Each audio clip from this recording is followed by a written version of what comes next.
Dita e sotme është për mua dita më e errët dhe e trishtuar e jetës.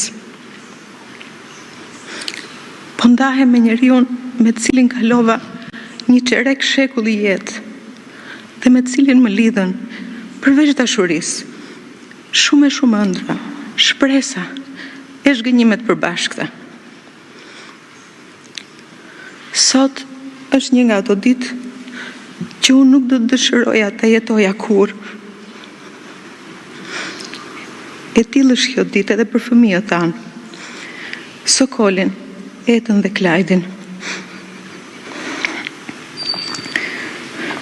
Këtu e një çerek shekulli më parë, unë një vajzë fare e re, me intuitën e moshës pafajshme, rash në dashuri me patosin. Atëherë sigurisht nuk e kuptoja pse. Por tani e di. Kisha rënë në dashuri jo thjesht me Fatosin si person, por shumë më shumë se kaq. Kisha rënë në dashuri njëkohësisht edhe me vizionin e një Shqipërie ndryshe. Komplet tjetër nga ajo që jetonim aso kohe.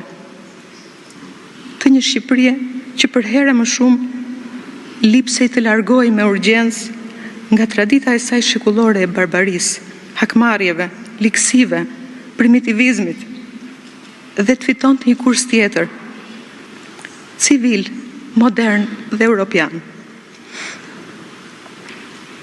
Dhe të gjitha këto do t'i gjeja tek Fatosi. Gjë që më lejoni ta përsëris. Nuk e pata menduar me kaq qartësi atëherë.